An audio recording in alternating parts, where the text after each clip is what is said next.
Le théorème de Borel. Un homme, une ville, une histoire commune.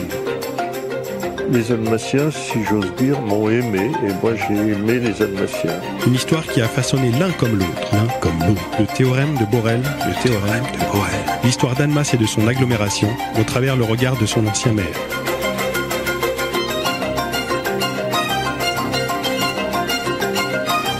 Le théorème de Borel. Robert Borel, bonjour. Bonjour. Merci d'avoir accepté de vous raconter et de partager vos souvenirs et votre regard qui sont inséparables de l'évolution d'une ville, Annemasse. Vous avez été maire de 1977 à 2008. Vous avez aussi représenté les Annemassiens et d'autres citoyens pendant 34 ans en tant qu'élu. Et c'est en 1962 que vous vous installez ici avec votre épouse. C'est quoi Annemasse au début des années 60 ? C'est une ville qui doit avoir une vingtaine de milliers d'habitants. Il faudrait vérifier, je ne suis plus très sûr, mais c'est dans cet ordre de grandeur. C'est-à-dire moins des 2/3 de la population d'aujourd'hui. Annemasse, c'est une ville qui a eu un très fort taux de croissance dans les dernières années. Ça vient évidemment pas de moi, ça vient de Genève. Et c'est Genève qui attire des gens venus d'un peu toute la France et au-delà pour bénéficier des salaires élevés de la ville de Genève et du canton de Genève. Mais comme les Genevois ne construisent pas assez pour loger tous ceux qu'ils embauchent, tous ces gens se replient sur la France. Donc le système franco-genevois est fondé depuis 1973 sur un accord qui amorce ce que va devenir ensuite cet ensemble qu'on appelle le Grand Genève, qui comprend aussi le pays de Gex et même une partie du canton de Vaud sur la Suisse. En 62, lorsque j'arrive à Annemasse, c'est une petite bourgade. Entre Genève et elle, il y a Gaillard-et-Ambilly évidemment, mais tout autour de ces villages, pas encore agglomérés, il y a des champs, il y a des vaches.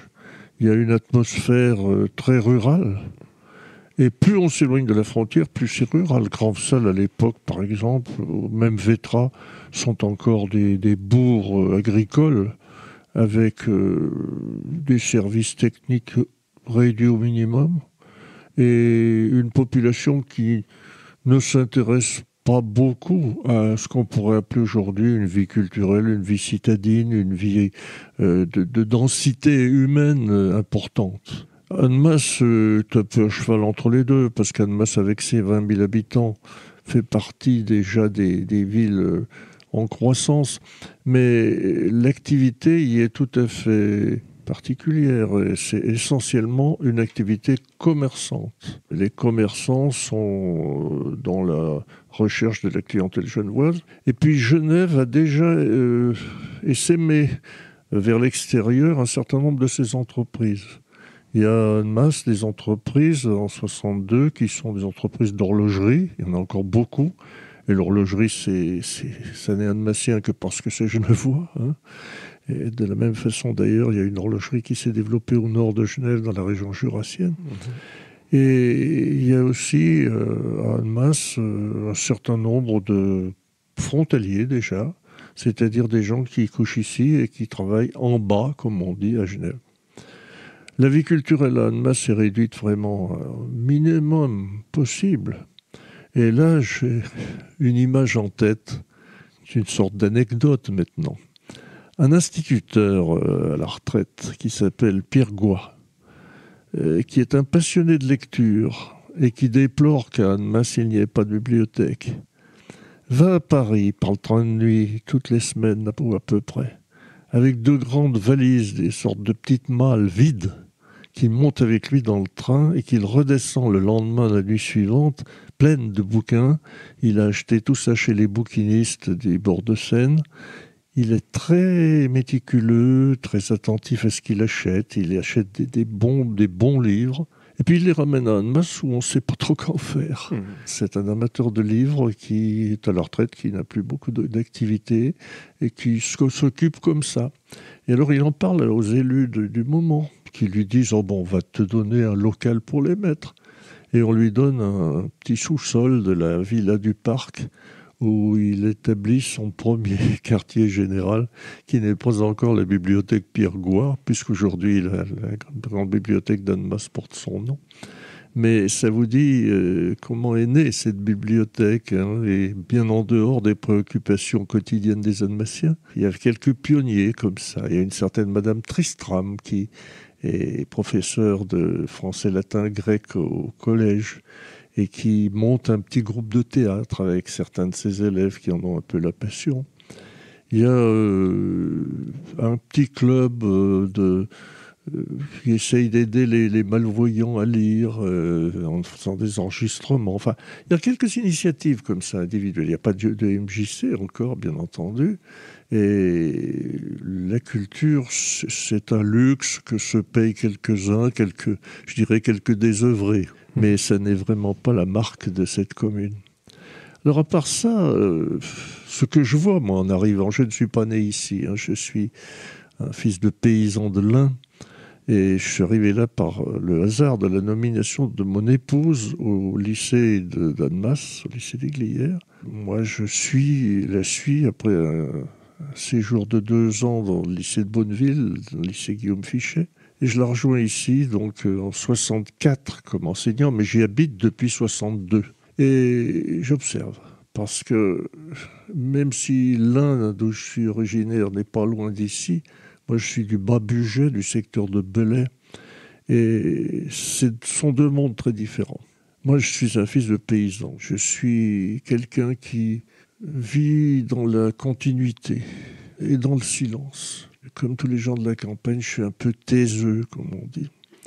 À Annemasse, il n'y a pas beaucoup de taiseux. Tout le monde parle. Ça m'étonne toujours beaucoup. Il y a une activité intense j'ose pas dire de commérage, parce que c'est pas si méchant que ça, mais de conversation qui cherche quelque chose. Et qu'est-ce qu'on cherche ici ? On cherche l'argent, quoi. Il faut bien le dire. C'est une ville qui me frappe, moi, par son esprit très attaché à gagner, et à gagner vite. C'est pas du tout ma façon d'être. Alors, je regarde ces gens. Et je vois qu'ils ont trouvé quelques moyens de gagner de l'argent vite. Il y a d'abord les commerçants. Bon, c'est une catégorie moyenne, mais généralement aisée. Un certain nombre de petits industriels qui tournent bien aussi. Et puis des frontaliers, je le disais, qui gagnent déjà leur salaire à Genève. En lien avec le décolletage des industriels ? Il y a des décolletages, il y a des industriels, à Annemasse encore à l'époque, parce que toutes ces villes se sont fondées sur la micro-industrie du métal. Et l'horlogerie, si j'ose dire, a fait des petits dans d'autres domaines. Puis le décolletage, qui est une tradition de la vallée d'Arve, comme son nom ne l'indique pas, hein, c'est un travail sur des tuyaux de fer, sur des tubes de fer qu'on travaille et qu'on décollette, c'est-à-dire où on enlève une partie tout autour pour faire ce qu'on peut appeler des chevilles, quoi. Et ces chevilles sont utilisées dans la totalité de l'industrie française et étrangère. Bon, il y a des décolleteurs à Annemasse, il y a des entreprises qui sont souvent très prospères, mais qui se sont développées à l'ancienne mode. C'est-à-dire qu'elles ont acheté des terrains, généralement grands, et elles y ont bâti ces entreprises, parfois avec de l'argent venu de Genève, parfois avec de l'argent français autonome, mais toujours avec un esprit d'entreprise hardi. Ça, c'est assez marqué. La région est industrieuse, aux 2 sens du terme, industrielle et industrieuse. Et les gens qui travaillent là, dans ces entreprises, vont très vite s'en aller.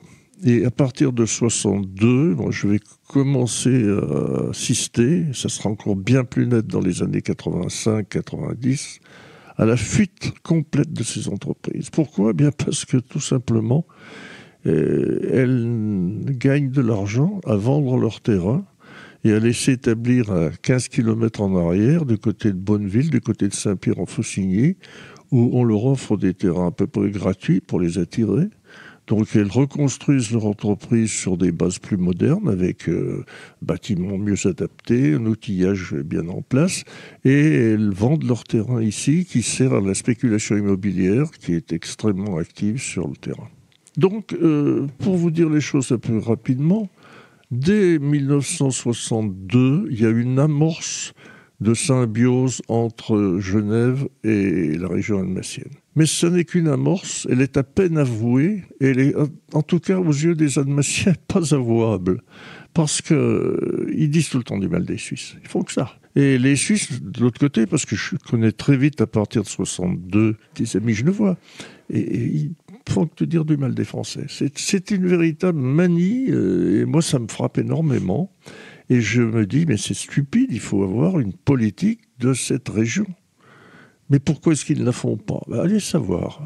Sans doute parce qu'il y a des sortes de rivalités de clochers. Il y a les catholiques contre les protestants, bien entendu. Il y a l'influence d'Annecy qui se fait sentir de loin, la tête de pont catholique.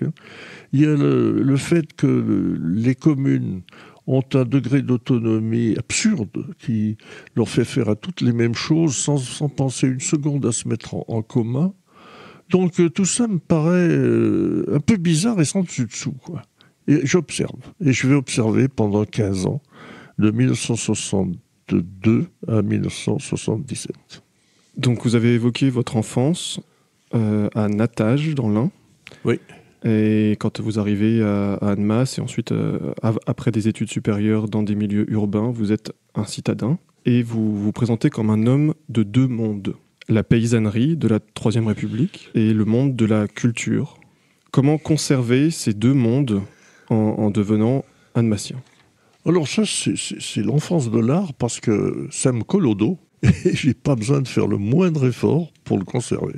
Je reste viscéralement un paysan. Je suis né dans un milieu de paysans. Vous avez dit de la Troisième République, on pourrait presque dire du Moyen-Âge, parce que le monde paysan a beaucoup plus évolué dans les 100 dernières années que dans les 10 siècles qui ont précédé. Moi, j'ai vécu un monde paysan dans un tout petit village de montagne, dont les chemins n'étaient pas goudronnés, où on marchait à pied, même pas en vélo. On avait des vélos, des premiers, mais la route n'était pas adaptée aux roues des vélos. Il y avait des pierres partout. On marchait beaucoup. Dès l'âge de 5 ou 6 ans, quand j'ai commencé à grandir, j'ai accompagné mes parents dans leur grande balade, soit pour le travail, soit pour acheter quelque chose jusqu'à la ville voisine où on descendait un raidillon de 4 km qu'on remontait ensuite chargé des petits ballots qu'on avait achetés. C'était une vie à l'ancienne. Les maisons n'étaient pas chauffées. L'électricité était mise. C'est mon grand-père qui avait été un pionnier. Il l'avait fait mettre en tout premier parmi les paysans du village. Nous avions aussi un poste de radio. Ces anciens postes de radio, c'est avec une caisse en bois dont on tourne longuement le bouton pour trouver la bonne station. Puis ça grésille. Mais enfin, on entend des choses quand même, quoi. C'était le début du modernisme. Mais à part ça, à part ces quelques objets modernes, il n'y avait absolument rien de moderne. On n'avait pas l'eau sur l'évier, on chauffait l'eau pour se laver dans une cuvette, on se lavait tous les mains dans la même cuvette parce qu'il fallait ne pas gaspiller l'eau en pleine période actuelle de 2023. C'est amusant de repenser à ça. Bon, c'est un monde qui ne gaspillait rien d'ailleurs, hein. Rien. Tout était recyclé, tout. On ne mettait rien à la décharge, sinon les vieilles boîtes de sardines qu'on ne savait pas utiliser, et qu'on flanquait dans un trou entre 3 pierres. Mais mis à part ça, rien n'était jeté. Il y avait les animaux qui terminaient les assiettes, hein, les chiens, les chats mangeaient les restes de la cuisine, le cochon mangeait tout. Tout le monde avait un cochon pour l'année. Je vous dis, chez nous, il y avait l'éclairage électrique, mais évidemment pas dans toutes les pièces, uniquement dans les pièces de service. Et on ne chauffait que la cuisine, et le soir, on s'en allait au lit avec une bouillotte ou avec une brique enveloppée dans un papier journal pour se chauffer un peu les pieds dans le lit quand on arrivait. On mangeait à peu près uniquement les produits de la ferme. Et je dois dire que moi, j'ai passé là, dans ce contexte tout à fait sommaire, une enfance extrêmement heureuse. Alors, à l'époque, nous vivions en tribu, c'est-à-dire que les grands-parents ne s'en allaient pas, hein, ils restaient là. C'était bien d'ailleurs, parce qu'un enfant qui cherche toujours la compagnie d'un adulte, il trouvait toujours celui qui lui convenait. Hein, entre la grand-mère, le grand-père, le père, la mère, il y en avait toujours un qui était disponible. Donc je crois que pour l'éducation des petits, c'était parfait. Puis ce qui était bien aussi pour l'éducation des petits, outre le grand air et la bonne nourriture, hein, il y avait cette observation complète du monde. Moi, je suis frappé aujourd'hui de voir qu'il y a des gens qui ne savent pas distinguer une carotte d'un chou, quoi. Ça me crève de voir ça, parce que je me dis c'est une ignorance fondamentale. On devrait tous savoir tout ça, tous, même les citadins. On a une dextérité quand on est un petit de la campagne extraordinaire. On coupait du petit bois, par exemple, pour allumer le feu, avec une petite hachette hein, sur ce qu'on appelait un plot, c'est-à-dire un gros morceau de bois, une souche, quoi. Et on coupait ça à la hache, on faisait avancer le bois d'une main et on coupait à la hache de l'autre. Les petits faisaient ça à 5 ans, ils se sont jamais fait mal. On est habitué à résoudre les problèmes à la campagne. Quand vous avez une tuile qui manque sur le toit, vous n'appelez pas le couvreur, vous prenez une échelle et puis vous montez la remettre, quoi. Et on était soumis à une espèce d'autosuffisance comme ça, y compris dans les gestes difficiles, et on s'entraidait. Et je l'ai raconté dans mon livre de souvenirs, là. Le maréchal Ferrand, charron, qui réparait toutes les charrettes du pays, on l'accrochait au passage quand on arrivait avec un char de foin en lui disant « Viens nous aider ». Et comme il nous aidait toute l'année, on l'aidait aussi en retour quand il avait des travaux difficiles. Voilà, c'était la vie des campagnards. Mmh. Et ça donne lieu aussi à des habitudes physiques. Moi, j'aime marcher dans un pré, par exemple. J'ai beaucoup plus de plaisir à marcher dans l'herbe que de marcher sur une terre battue. C'est viscéral, je le sens comme ça. Hein. Ce qui fait que j'ai toujours fait mon jardin, encore cette année. Depuis que je suis à Annemasse, hein, j'ai un jardin, j'ai toujours fait mon jardin, apporter mes légumes sur notre table. Enfin, voilà comment je suis un paysan. Hein. Je suis un paysan dans mes tripes, dans mon être. Alors comment est-ce que je suis citadin ? Parce que ayant, comme on disait à l'époque, une bonne tête, hein, c'est-à-dire apprenant à peu près correctement à l'école, j'ai fait des études qui m'ont conduit à la ville. Et puis que la ville, c'est pour la campagne, donc je me suis habitué. Mais je suis beaucoup moins citadin que... Alors la culture, c'est autre chose. La culture, elle n'est pas spécifiquement citadine. Vous m'avez dit, comment avez-vous concilié les deux choses ? Je les ai conciliées très facilement parce que la culture, elle est aussi à la campagne. Elle est à la campagne peut-être sous une autre forme, un peu moins livresque, beaucoup plus fondée sur l'apprentissage par les gestes, par la constatation des choses. Hein. Après, ça vous marque d'une certaine façon dans la culture. Je vais vous donner un exemple pour essayer d'être clair. Hein. Aujourd'hui, j'entends dire, tous les hommes sont égaux, bon, bien entendu, tout le monde l'a admis depuis longtemps, mais les petits malins ajoutent, oui, mais il y en a qui sont plus égaux que d'autres. Hein. C'est-à-dire qu'il y en a qui réussissent plus facilement, puis d'autres qui réussissent moins facilement. Alors dans quel domaine ? Quand on prend tous les domaines de la culture et de l'éducation, on voit qu'on peut réussir dans certains secteurs et être mauvais dans d'autres, ou moins bon. Mais dire qu'il y a une égalité fondamentale dès le départ, ce n'est pas vrai. Tous les jardiniers savent que quand un arbre est tordu, vous pouvez bien lui mettre tous les piquets du monde, vous n'arriverez pas facilement à en faire un arbre droit. Et donc, il y a bien, dès le départ, des chances et des malchances. Après, moi, je me suis engagé dans ma vie, on parlera de la politique plus tard, pour essayer de réduire ces différences. Mais je sais qu'elles sont là. Et je n'ai jamais pensé, comme certains théoriciens que je déteste, parce que franchement, c'est répandre l'inculture sur le monde, j'ai jamais pensé que les hommes étaient tous égaux au départ. Tous les hommes sont libres et égaux en droit, mais pas en fait. Et cette différence de fait, il faut en tenir compte tout le temps, dans tous les actes de la vie, dans la justice, dans les lois, dans le discours qu'on tient aux enfants. Je ne suis pas d'accord non plus avec cette idée très moderne qu'on pourrait avoir les mêmes chances, les mêmes possibilités de réussite. Ceux qui sont très gauchistes, ou même simplement un peu à gauche, vont dire c'est parce qu'on n'a pas donné les bonnes chances, c'est parce que certains ont été brimés de l'enfance. Moi je le sais, mais je pense qu'il y a aussi quelque chose qui est inégal dans la nature elle-même. Par conséquent, il faut après faire toutes les lois, tous les textes, en prenant en compte cette différence-là. Ça, c'est ma culture de départ, si vous voulez. Puis après, j'ai lu les grands écrivains. Et puis ces idées-là, je les ai retrouvées chez Montaigne, par exemple, qui est une somme. Lire Montaigne, c'est lire la vie, c'est extraordinaire. Il a tout vu, il a tout su, cet homme du XVIe siècle. Mais il a lui-même cherché ses inspirations dans un certain nombre d'auteurs dans l'Antiquité, puisqu'il était assez savant pour lire le latin. Il lisait pas assez le grec, mais il aurait bien voulu. Et il a montré qu'il y avait des permanences à travers les âges d'un certain nombre d'éléments culturels. Alors moi, je les ai retrouvés. J'ai retrouvé des choses de mon enfance qui étaient du domaine de l'élevage des chiens et des chats ou de la culture des cardons ou des pommes de terre.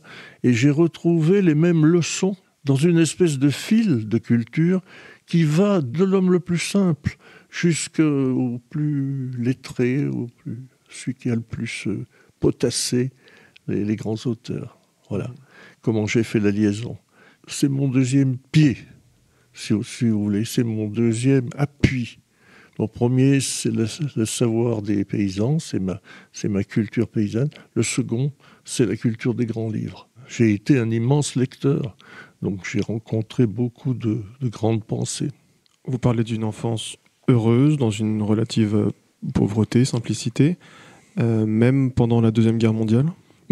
Oui, alors parce que ça c'était la chance géographique. J'habitais un bled perdu en montagne, dans le Bugey, et en plus dans ce bled perdu, un hameau perdu, un trou comme disait ma grand-mère, une espèce de creux dans la montagne là qui était assez protégé de tout. Parce que il y avait des montagnes tout le tour, quoi. Ça vous protégeait du vent et des intrusions humaines. Les Allemands, ils sont venus très tard, après la fin de la séparation de la France en France libre et en France occupée. Quand les Allemands sont arrivés, ça a été un grand choc parce qu'on n'était pas habitué à ces intrusions. Il y en avait eu en début de guerre des Italiens qui s'étaient, pour des raisons historiques que vous connaissez, fait attribuer ce secteur. Comme à Annemasse. Oui. Les Italiens étaient peu militarisés, je dirais. Ils avaient bien des costumes militaires et des armes, mais ils pensaient plus à rire qu'à se battre. Les Allemands étaient très différents. Ils étaient très rigoureux, raides, corrects, comme ils disaient. C'est-à-dire qu'ils payaient les poules et les œufs qu'ils prenaient dans les fermes. Les Italiens les fauchaient. C'était une petite nuance. Mais bon, on aimait mieux les Italiens quand même s'ils nous prenaient quelques poules au passage. J'ai été peu atteint par cette guerre de 39-45, parce que j'étais petit encore, j'avais entre 5 et 10 ans. Alors par contre, en 45, là j'ai eu tout d'un coup un choc important, parce que dans mon village, un certain nombre de gens avaient collaboré. Et cette collaboration leur a valu d'être exécutés. Donc on est entré là de plein pied brutalement dans la vengeance, dans la cruauté des conflits idéologiques qui deviennent des conflits tout court, quoi. J'ai connu la guerre sur sa fin. Avant, il y a eu quelques éléments pour des garçons plus âgés que moi qui voulaient échapper au STO, service du travail obligatoire en Allemagne, et qui ont pris le Mekki, comme on disait. Ils sont partis dans la montagne. Leur mère les ravitaillait avec des paniers où elles portaient, comme si elles allaient chercher des champignons, elles allaient leur porter à manger, quoi. Et il y en a 2 ou 3 qui ont été recherchés par la Gestapo. Et j'ai de mes yeux, quelques scènes épouvantables, mais de gestapistes, quoi, de Français, de collaborateurs, qui cherchaient les jeunes réfractaires sous les tas de foin, avec une lame de faux de 60 cm de longueur qu'ils enfonçaient dans les tas de foin, en disant à la mère d'un d'entre eux, j'ai encore la phrase dans l'oreille, « Ton fils, je le trouverai, je lui crèverai les boyaux. » Et ça n'a pas toujours été doux quand même. J'étais petit, mais j'ai ressenti tout ça. Ça a contribué à me donner une aversion très forte pour les guerres et les violences, quoi. Et je vis très mal la société d'aujourd'hui et ces violences qui ne font que grandir. Et juste pour rester sur le thème de la guerre, votre grand-père poilu, est-ce que la mémoire de la Première Guerre mondiale, c'est quelque chose qui a été porté au sein de votre famille, ou est-ce qu'elle était tue? Oui, tout à fait. Mon grand-père a été gazé à l'hypérite dans les secteurs de Verdun. Il est revenu avec les poumons brûlés. Il avait une petite indemnité pour ça qui lui valait d'avoir droit à des cigarettes à l'eucalyptus gratuites. C'était soi-disant pour dégager ses bronches. Et avec son livret militaire, j'étais chargé d'aller à la pharmacie chercher des cigarettes à l'eucalyptus. Il toussait, le pauvre, il est mort de ça d'ailleurs, d'étouffement. Il avait rapporté de sa guerre de 14-18, où il était sergent dans la cavalerie. Il avait remarqué des logiques, on lui disait, parce que c'était un peu plus glorieux. Mon grand-père était un peu glorieux comme ça. Et il avait rapporté des petites bandes optiques, comme on en a fait après la guerre, où on voyait toutes les photos des tranchées, des gens en détresse dans la boue. Ouais. Bref, tout ce qu'il y a eu d'assez épouvantable dans la guerre de 14-18, parce que ça a été à un certain moment une boucherie au corps à corps, quoi. Ça a été épouvantable. Vous savez, c'est difficile de savoir par quoi on a été le plus marqué. Peut-être parfois par des petites choses, et puis parfois par des beaucoup plus grandes. Dans mon environnement, il y avait comme partout des gens tranquilles et des gens bagarreurs. Il y avait des ivrognes aussi. J'ai vu un père battre sa femme et ses enfants à multiples reprises. Quand on est petit, ça fait un effet frappant, hein, si j'ose dire. Non, toute la personnalité des gens se forme petit à petit au fil des rencontres, au fil de l'éducation aussi. Moi, j'ai eu la chance d'avoir des parents qui étaient plus cultivés que la moyenne.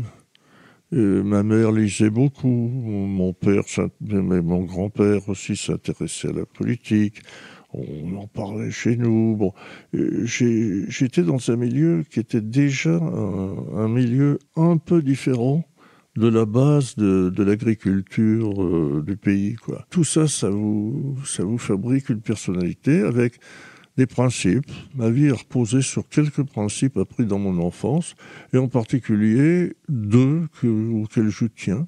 Un principe de droiture absolue. Chez moi, on ne mentait pas, on ne truquait pas, on ne falsifiait pas. Ça n'était pas concevable, même en parole. Et puis, mon deuxième principe absolu, c'est un principe de solidarité. On ne doit pas tourner le dos aux autres parce qu'on a besoin d'eux parfois, et puis que c'est la solidarité qui crée vraiment l'humanité, quoi. C'est elle qui donne à l'homme sa dimension, et peut-être son bonheur aussi. Revenons au professeur de français, Anne Massien maintenant. Comment le hussard noir de la République, fils de cultivateur, on vient de le voir, s'est-il politisé ? Être hussard de la République quand on est fils de paysan, ça c'est pas très anormal. Encore que, dans mon village de 300 habitants à peu près, Natage, je suis le deuxième par ordre chronologique à être entré en 6e. Les autres ne sont pratiquement jamais entrés en 6e. Leur parcours, c'était le certificat d'études, puis la charrue. Moi, j'avais des facilités. Mon institutrice a persuadé mes parents qu'il fallait me faire entrer en 6e. Ce qui est arrivé, c'était d'ailleurs très dur, parce qu'on était en 44, j'avais 10 ans, et j'ai été mis en pension dans l'internat du collège moderne de Belay, où la vie était dure, et le partage du temps et de l'espace avec les copains plus costauds était rigoureux. Enfin, j'ai fait ça. Et quand je suis arrivé au 3e, mon proviseur principal, on disait, je pense à l'époque, qui était un ancien prof de l'école normale et qui savait que mes parents étaient pauvres, a dit « faut que tu continues tes études, mais pour que tu n'aies pas à faire des dépenses à tes parents, on va te mettre à l'école normale ». Donc il m'a présenté au concours d'entrée à l'école normale de Bourg-en-Bresse, que j'ai réussi. Et je suis resté 4 ans dans cette école. Puis je suis devenu instituteur de campagne. Alors là, je pourrais vous raconter des anecdotes nombreuses, mais elles n'intéresseraient personne. Enfin, disons que je suis passé d'une classe de 63 élèves, parce qu'il y avait eu des statistiques qui n'avaient pas été faites correctement, à une classe de 9 élèves, dans un hameau de montagne complètement perdu. Et là, une inspectrice, les inspecteurs et inspectrices sont là pour aider les enseignants, hein. Enfin c'est au moins comme ça qu'ils se définissent. Et elle est venue me voir et elle m'a dit, j'avais 19 ans à l'époque, elle m'a dit, vous ne pouvez pas rester là dans ce bled où vous allez vous morfondre, il faut reprendre des études. Alors par obéissance, hein, par discipline. J'ai pris le train pour Lyon, après avoir fait me rapprocher de la gare en bicyclette, comme on faisait à l'époque. J'ai pris le train, j'étais d'une timidité affolante, et quand je suis arrivé à Lyon, j'ai été incapable de me présenter à quelqu'un qui puisse m'éclairer sur ce qu'était la vie des études de supérieures, quoi. Enfin, finalement, à force de tâtonner, d'ouvrir des fausses portes et puis de m'adresser au mauvais endroit, j'ai fini quand même par m'intégrer à la fac de Lyon, où j'ai passé une licence de lettres que j'ai terminée à Grenoble, pour des raisons que je vous passe parce que c'est sans grand intérêt. Et puis j'ai rencontré à l'époque une étudiante qui était en allemand, qui faisait une licence d'allemand, qui est devenue ma femme, et j'ai fait aussi une licence d'allemand, je dirais, pour l'accompagner. Donc, je suis bilicencié. Bon. Et puis, j'ai été nommé prof à Metz, au lycée de Metz, en Moselle. J'y ai fait 1 an. J'ai été ensuite nommé au lycée Guillaume Fichet à Bonneville, puis 2 ans plus tard à Annemasse. Mais à Bonneville, pendant mes 2 ans de Bonneville, l'idée m'est venue, je ne sais pas bien pourquoi. On a parlé un jour de l'agrégation. J'ai essayé de m'y lancer. Bon. Et puis, j'ai été admis à l'agrég en 1964. Et j'ai intégré le lycée d'Annemasse en tant que professeur agrégé. Voilà. Donc, si vous voulez, je suis un enfant de l'école publique, quoi. Elle m'a poussé marche après marche parce qu'il y a des gens qui m'ont dit « tu devrais ». Et j'ai avancé comme ça jusqu'à ce qu'on considère comme être le bout des études universitaires, c'est-à-dire l'agrégation, quoi. Voilà, je suis agrégé de lettres modernes et j'ai enseigné à ce titre au lycée d'Annemasse. Mais si vous voulez, j'avais un peu la démangeaison de choses un peu nouvelles. C'est pour ça, je pense, que je me suis présenté à l'agrég. Et puis après, j'ai essayé de faire autre chose. Et l'éducation nationale, à l'époque, faisait quelques tentatives. Elle en a toujours fait, d'ailleurs, hein.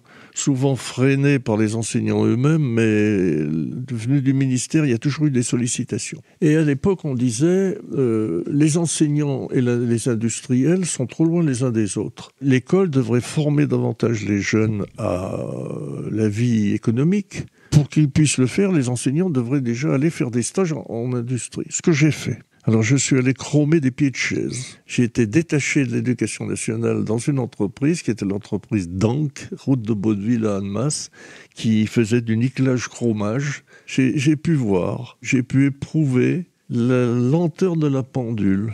Le 6 heures du soir qui permet de lever le camp, il vient lentement. C'est long, une journée d'ouvrier. C'est pénible.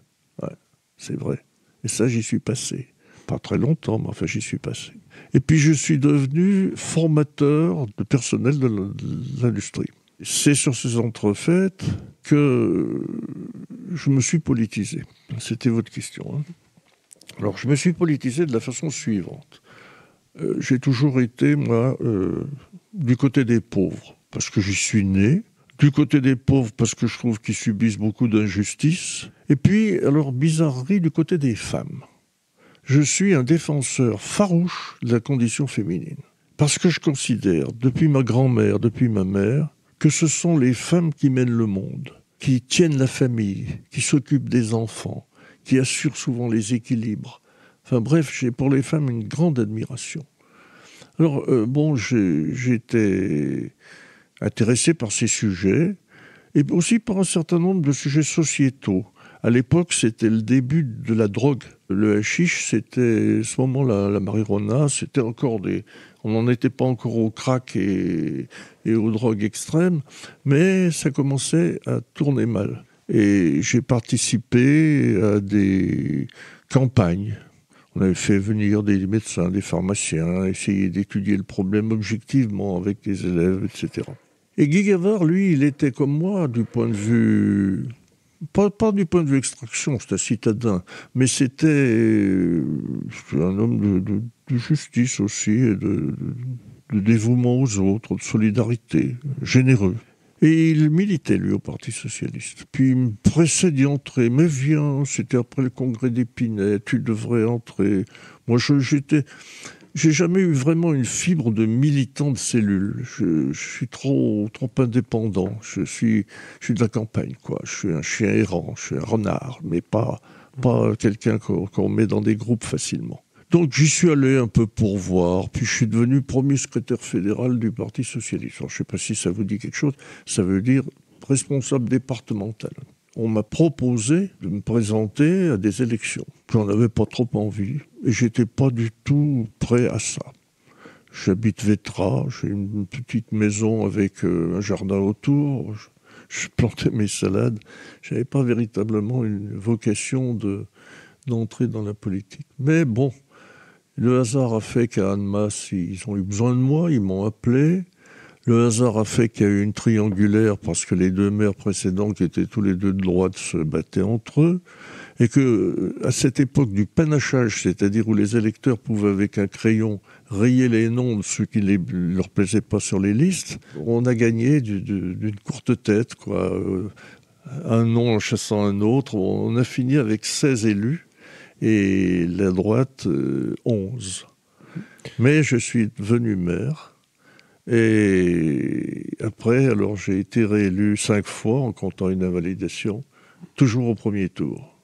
Donc j'ai créé avec les Annemassiens un pacte de confiance et d'amabilité. Les Annemassiens, si j'ose dire, m'ont aimé, et moi j'ai aimé les Annemassiens. Et il s'est passé ce qui se passe toujours entre un élu qui est reconduit dans sa fonction, une espèce de reconnaissance, si vous voulez, qui fait que on se doit à sa tâche et à ceux qui vous ont nommé. J'ai été un maire d'Annemasse heureux, si vous voulez savoir. Simplement, avant la vie partisane, ensuite la campagne, puis votre élection, est-ce que vous pouvez revenir un tout petit peu sur votre premier processus de politisation et en fait faire de la politique par l'action, c'est-à-dire vous engager sur des projets associatifs ou des projets de santé, notamment à un moment vous travailliez auprès du docteur De Chambou, qui était dans une démarche de réduction des risques et de la prise de drogue. Est-ce que vous pouvez reparler de ça et ensuite aborder, vous avez parlé un peu de Guy Gavard et aussi comment la rencontre s'est faite avec Jean Camfort. Comment je les ai rencontrés? Alors là, il y a une série de hasards. Guy Gavard et moi, qui étions l'un du côté de la Meurthe-et-Moselle ou de la Meuse, je ne sais plus, et puis moi qui étais à Bonneville, nous avons été nommés à Annemasse en même temps. Donc nous sommes arrivés, nous étions jeunes par rapport à l'effectif global du lycée. Et je dirais pas que nous avons créé un club de jeunes, mais enfin nous avons eu souvent des discussions pour la façon d'améliorer les choses au lycée des Glières. Donc Guy et moi, ce sommes des compagnons de travail. Jean Camfort, c'est pareil, il était là avant nous. Ce qui nous a rapprochés, c'est que nous étions des socialistes non extrêmes, ni les uns ni les autres. Je n'étais pas militant vraiment, Jean Camfort non plus. Guy Gavard l'était, De Chambou l'était absolument pas, il était médecin, anesthésiste réanimateur, il était brillant d'ailleurs, il vit toujours De Chambou, il est en bille, il participait à des opérations difficiles à cœur ouvert avec le professeur Féduti à la clinique de Savoie, et il était en même temps, parce qu'il avait 6 enfants, président des parents d'élèves. Donc c'est là qu'on s'est connus, au lycée, entre les profs tombés ensemble dans le même milieu, le président des parents d'élèves, et puis De Chambou et moi habitions aussi par hasard dans le même immeuble. Alors bon, on se voyait tous les soirs, tous les jours. C'est une bande de copains. C'est une bande de copains. Paul Gay était enseignant au lycée du Salève, en bas. Dominique Contardeau était de l'ancienne équipe municipale, mais il avait une pensée socialiste qui l'a rapproché de nous, ainsi qu'un autre homme dont le souvenir s'est perdu, qui s'appelait Bernard Hollande et qui a beaucoup fait pour ce rapprochement. Et bon, quand on s'est trouvé à la mairie, on a été tout autant des copains que des élus simultanés.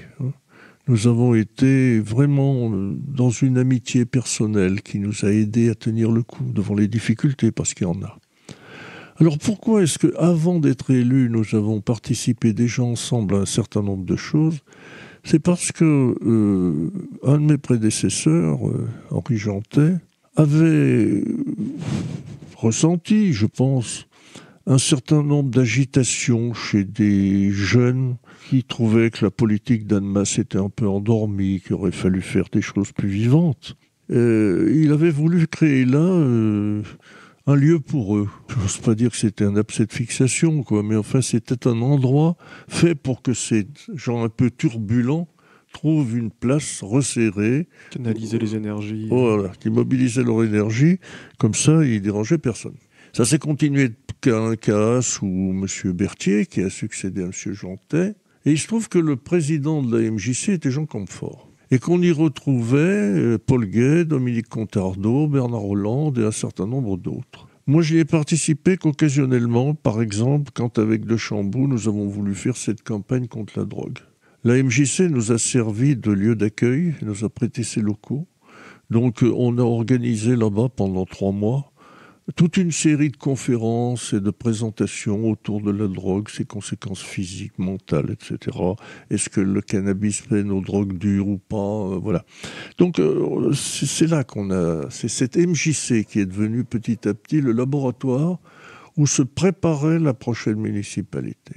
Et pour faire le lien, quand la campagne est entrée dans sa phase active, la MJC, dont c'était le rôle, puisque dans ses statuts il y avait l'éducation civique, a organisé un débat entre les 4 postulants, c'est-à-dire le communiste Romain Baz, les 2 maires de droite sortants et l'avant-dernier, et moi en tant que leader de la jeune équipe socialiste.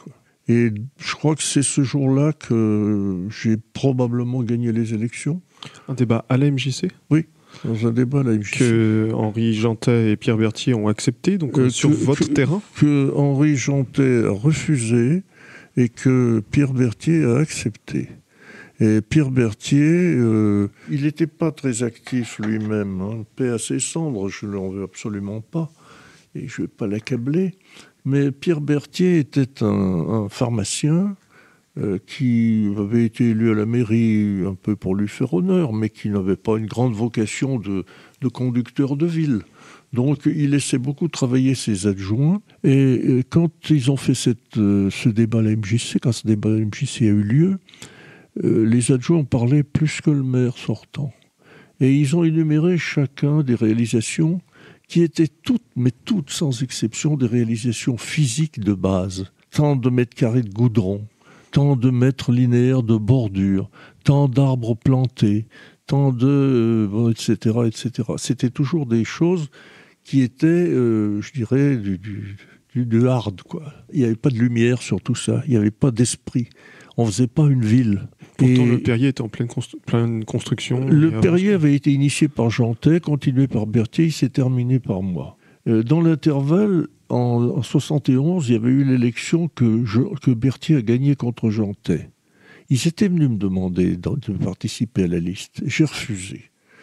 Après 2 ou 3 jours de réflexion et une entrevue avec 2 ou 3 d'entre eux, un soir dans un bistrot. Et ça a buté, ça n'a pas marché, sur une question que je leur ai posée en leur disant « Quelle est votre politique genevoise ?» Ils sont restés muets. Ils n'avaient pas de politique genevoise.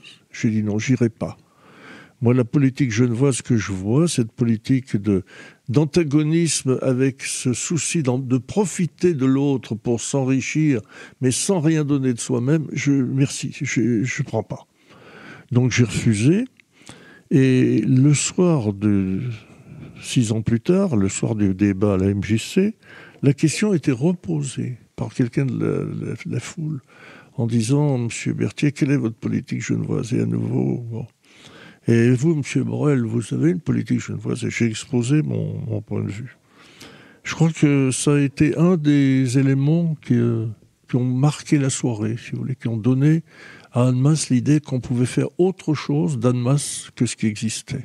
Et ma position par rapport à celle des autres était totalement antagoniste. Donc j'ai représenté à partir de ce moment-là un nouveau projet pour Annemasse. Je pense que c'est ça. Voyez. C'est très difficile de vous dire comment je suis entré en politique. Je suis entré en politique pour des principes, mais moi les principes tout nus, je trouve que ça ne sert pas à grand-chose. Il faut les appliquer, les principes. Il faut en faire des actes. Et les actes, c'est une politique. C'est pour ça que, je vais entrer dans une question que vous ne m'avez pas posée, pour l'illustre exemple du général de Gaulle. Je fais une distinction absolue entre le syndicalisme et la politique. Pour moi, la politique, c'est un art complet. C'est l'art d'appréhender le réel avec des principes et d'aller de A jusqu'à Z de ce qui est possible. Le syndicalisme, c'est la réclamation perpétuelle de choses qui, quelquefois ou souvent, sont impossibles. Donc c'est un discours. Et la différence entre un discours et un acte, je ne vais pas vous l'expliquer. Je ne suis pas syndicaliste du tout. Je ne l'ai jamais été. J'ai adhéré à des syndicats comme tout le monde, mais je n'ai jamais été un syndicaliste convaincu. Alors que je suis un politique convaincu, pour des raisons de concept. On va s'arrêter sur juste l'élection municipale de 1977. Est-ce que d'une certaine manière, elle s'explique par une dynamique nationale et locale ? Vous avez dit que vous êtes rentré au Parti socialiste après le congrès d'Épinay, c'était en 1971. Oui. Le programme commun, c'est 72. Il y a eu, on va dire, un retour de la gauche au niveau national et donc une reconstitution aussi au niveau local. On n'est jamais... les arbres ne poussent pas sans avoir du terreau dessous. On est sur un terreau national et il influe. Les élections de 77 ont été favorables à la gauche, partout, donc à Annemasse aussi. On s'était reconstitué ici en Haute-Savoie, le Parti socialiste n'a jamais été bien brillant en Haute-Savoie. Hein. Enfin, on s'était reconstitué un petit peu, oui quand même. Et puis, il s'est trouvé qu'à Annemasse, il y a eu ce débat difficile entre Jeantet et Berthier qui avait fait en 71 une campagne extrêmement dure l'un contre l'autre. Et bon, ils s'étaient pas pardonné la chose. Jeantet s'est maintenu contre Berthier. S'il ne s'était pas maintenu, Berthier aurait gagné. Donc j'ai bénéficié du contexte national, d'un peu de chance, de mon bon débat à la MJC, et puis du fait aussi que depuis 15 ans que j'étais là, les gens me connaissaient quand même. Hein. Un prof de lycée qui a eu 15 promotions d'élèves, ça fait 15 fois 30 gamins qui en parlent. Puis je mesure 1m90, quoi. Voilà, c'est tout ça, on me voit de loin, quoi. Ça fait partie du contexte. Mmh. Mais bon, je ne veux pas donner plus d'importance à cette élection qu'elle n'en a eu. Je veux dire au sujet de ma victoire, quoi. C'est pas une victoire glorieuse. Je vais pas emporter la citadelle les armes à la main. C'est tombé un peu dans mon escarcelle, quoi, parce qu'il y a eu un concours de circonstances qui était heureux. Il y a eu un petit précédent quand même. En 1976, Jean Comfort est élu conseiller départemental. Oui. Puis moi, j'avais fait une tentative ratée contre Maurice Herzog comme député. Et on n'a vu ni l'un ni l'autre le candidat Biraud qui arrivait derrière nous et qui nous doublait avant la ligne d'arrivée. Bon, mais ça c'est... Oui, il y avait des petits précédents. Je commençais à m'intéresser, moi, de plus en plus à ce qu'on pouvait faire sur place. Et maintenant que j'ai le recul, vous voyez que j'ai fait... En plus, un long mandat de conseiller régional et puis un court mandat de député. Je me rends compte en comparant que j'aime mieux ce qui est plus proche. J'aime mieux la mairie, j'aime bien le conseil régional, j'aime peu l'Assemblée nationale, où je trouve qu'il y a beaucoup plus de jactance que d'action et qu'on n'est pas aussi près de l'action que dans les territoires plus petits. Moi, je suis fait pour être sur le terrain, pour gratter, quoi. Je retrouve là encore mes pommes de terre et mes salades. Toujours en 77, quel accord partisan et quelle stratégie pour gagner la ville ? Vous avez parlé de Romain Baz, il était à la tête d'une liste qui rassemblait une opposition communiste, ancien résistant lui-même. Comment vous vous êtes entendu pour le deuxième tour Et pour réussir cette victoire, comme vous dites, sur le fil? Alors, Baz est un ami que je regrette et que j'ai beaucoup aimé, que j'ai connu sur le tard, alors qu'il n'était déjà plus instituteur, qui m'a ramené sur le plateau de Solaison, où il avait été régent, comme on disait à l'époque. Et quand nous sommes arrivés là-haut, il avait bientôt 80 ans, tous les paysans ont lâché leur travail du moment parce qu'ils se sont dit les uns les autres, le régent est revenu. Et on s'est tous trouvés autour d'une tarte dans un bistrot de Solaison. Là-haut, c'était touchant. Il avait laissé un souvenir impérissable. Puis ça avait été un résistant, et puis c'était un homme de bien. Si vous saviez, il habitait rue du Parc. Et quand il venait à la mairie par la rue du Parc et la rue de la Gare, il mettait 1h30 pour arriver parce que tout le monde l'accrochait en route. Et les gens lui faisaient faire des lettres à leur place quand il ne savait pas bien écrire. Il faisait l'écrivain public. Enfin, c'était un homme extra, Romain Baz. Mais ce n'était pas du tout un politique. Pas du tout. Et il avait, lui, alors, je dirais, assez peu, comme Guy Guevara, d'ailleurs, le sens des réalités concrètes. Ce n'étaient pas des gens qui avaient les mains dans la pâte. C'était des intellectuels, l'un et l'autre. Ils s'appréciaient d'ailleurs beaucoup l'un l'autre, hein. Et quand la fois précédente, en 71, quand moi j'avais refusé d'aller avec l'équipe de Berthier, Baz avait déjà conduit une liste communiste. De gauche, mais enfin, il y avait 2-3 socialistes pour faire le bon poids, mais c'était des communistes en gros, quoi. Et il avait été élu, seul de sa liste. Donc dans la municipalité Berthier, il y avait 2 opposants, si j'ose dire ça. Il y avait Robert de Chamboux, qui avait été élu seul de la liste Jeantet, et Romain Baz, qui avait été élu seul de la liste Baz.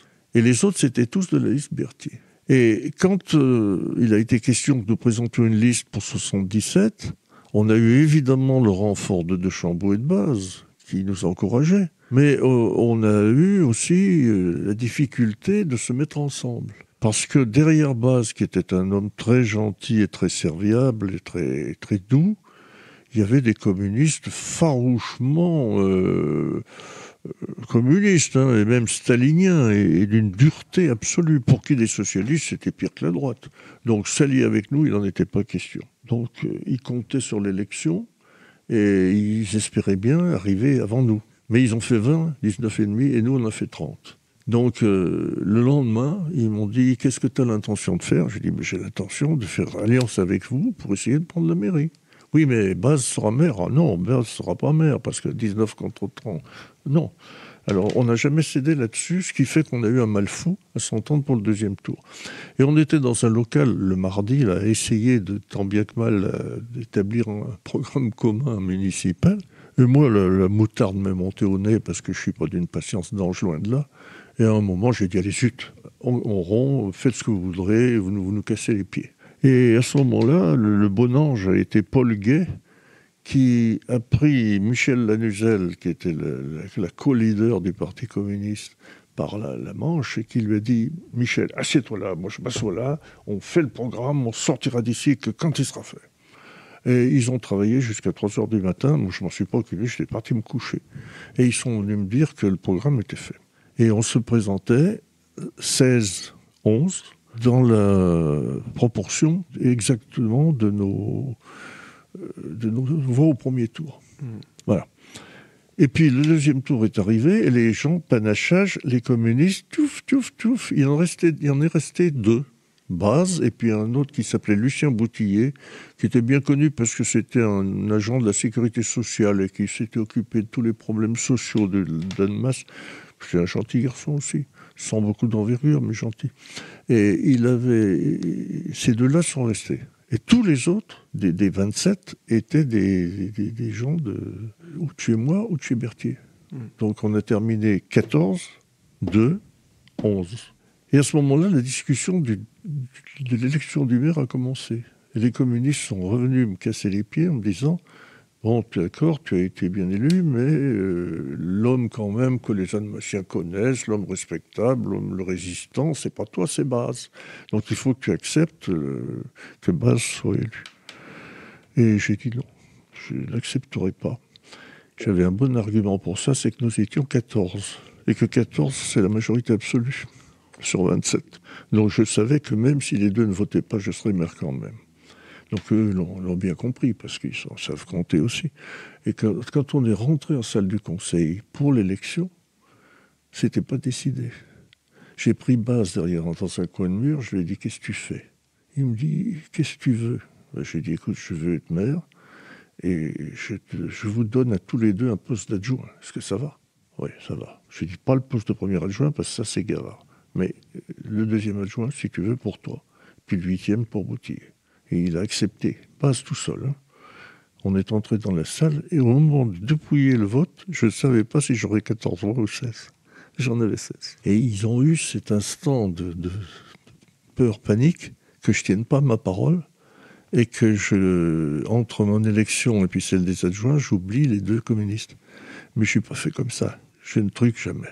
Et là, on va dire, est-ce que les systèmes partisans ou départementaux ou nationaux laissent les Annemassiens s'entendre entre eux, ou est-ce qu'il y a des tentatives d'intervention et de contrôle qui viennent... Non, c'est trop rapide. Vous savez, entre le premier et le deuxième tour, il faut déposer sa liste avant minuit le mardi, donc on a 2 jours. Le lundi, on est déjà en train d'analyser les résultats, donc il reste en gros 24 heures, quoi. Les pressions extérieures n'ont pas le temps de s'exercer. À Paris, à Lyon, oui, mais dans une ville de dimension d'Annemasse, non. En tout cas, moi, c'est ce que j'ai connu. Donc vous venez d'être élu par le conseil municipal. Dans votre première déclaration, je vous cite « Il faut que notre gestion soit celle de la concorde et de la tolérance ». Absolument. Et j'aurais dû dire, je l'ai peut-être dit d'ailleurs, parce que vous citez un tout petit extrait, mais j'aurais dû dire aussi « et de la bonne gestion ». Parce que les socialistes avaient un peu la réputation de jeter facilement l'argent par les fenêtres. Moi, vous pensez bien qu'avec mon passé paysan, je ne suis pas comme ça, je suis avare. Les paysans, ils ne vendent jamais rien, ils achètent des terres quand ils peuvent, mais ils ne vendent jamais rien. Il faut vraiment qu'ils aient le couteau sous la gorge pour vendre après. Donc moi, je ne vends rien, j'achète. J'ai dit, moi, je gérerai avec une économie totale, je rognerai sur toutes les dépenses inutiles, je serai un financier rigoureux. Bon, et je l'ai été. Mais j'ai dit la concorde et l'action, la concorde et la tolérance, ça me paraît fondamental. Je vais peut-être vous choquer, mais pour moi, beaucoup de querelles politiques s'éteindraient si on était un peu tolérant et si on écoutait un peu les autres. Je trouve que les gens se montent la tête dans des comités Théodule qui sont faits de gens identiques. C'est un groupuscule. Il y a un autre groupuscule dans le café d'en face, mais ils vont pas se voir. Ils vont dire des bêtises sur l'autre, comme s'ils savaient, mais ils savent pas, et vice-versa. Et je pense qu'il y a énormément de combats politiques qui sont des combats de coq, comme ça, qui n'ont pas d'intérêt. Il faut revenir à l'intérêt général, à la concorde, et la concorde, elle passe par la tolérance. Et moi, j'ai essayé, parce que je voulais que ce soit pas seulement un discours, de faire participer mon opposition, ce qui restait de l'équipe Berthier, à la gestion de la ville, quoi. Et ça s'est bien passé pendant le premier mandat. On a même l'habitude de se réunir informellement le samedi matin dans mon bureau. Les adversaires étaient conviés pour discuter comme ça, à bâton rompu, des choses de la semaine, voir comment il fallait réagir. Oui, j'ai essayé. Et puis, comme vous allez me faire parler aujourd'hui ou un autre jour de l'intercommunalité, j'anticipe pour dire que vis-à-vis des autres communes, ça a été la même chose. Je suis allé voir les maires des autres communes tout de suite. Je suis allé leur dire que j'étais dans cet esprit de concorde. Pour les plus à droite, les plus réactes entre eux, l'élection de la gauche à Annemasse, c'était comme si les tanks russes allaient y entrer. C'était la grande terreur. Qu'est-ce qui va nous arriver avec cet Olybrius ? Il n'aurait rien arrivé du tout, parce que l'Olybrius en question, il essayait pas d'être ni original ni méchant. Il essayait de gérer sa ville au mieux et de montrer aux autres qu'il y avait aussi une autre façon de gérer leur commune, plutôt que de faire des tuyaux rien que pour Gaillard, qu'il valait peut-être mieux faire un réseau d'assainissement pour l'agglo, qu'au lieu de faire circuler des autobus qui s'arrêtait déjà à la frontière entre la France et la Suisse, mais qu'on arrêtait encore à la frontière entre Annemasse et Gaillard, il valait peut-être mieux faire circuler les autobus sur l'ensemble du pays. Voilà, je suis pas un va-t-en-guerre, quoi, pas du tout.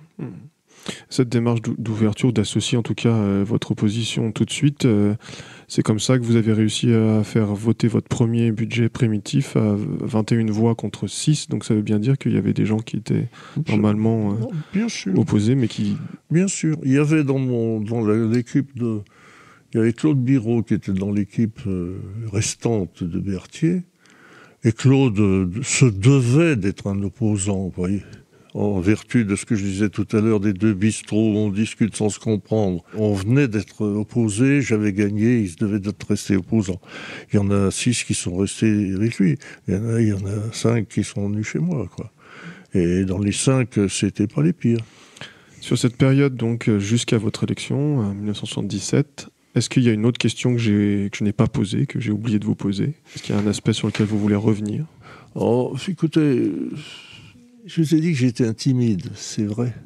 Les timides, souvent, dans leur tête, ils vivent des aventures comme ça. Et ils rêvent.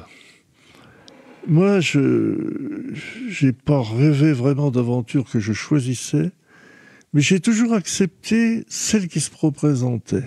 J'ai, par compensation peut-être à ma timidité, une grande hardiesse dans les expériences que je tente. Quand j'ai eu 30 ans, j'ai peut-être passé la grecque, j'ai dit bon, maintenant j'ai du temps, je vais faire de la montagne. Je suis d'une montagne, mais d'une montagne de vache, quoi, d'une petite montagne. Et c'est pas le Mont Blanc, hein. Et donc je suis plutôt étranger à la haute montagne. Et je savais pas du tout faire du ski. Et je suis devenu un bon skieur, je pense, mais surtout un skieur de danger. J'ai tout essayé de toutes les pistes qui sont pas très faciles à faire, quoi.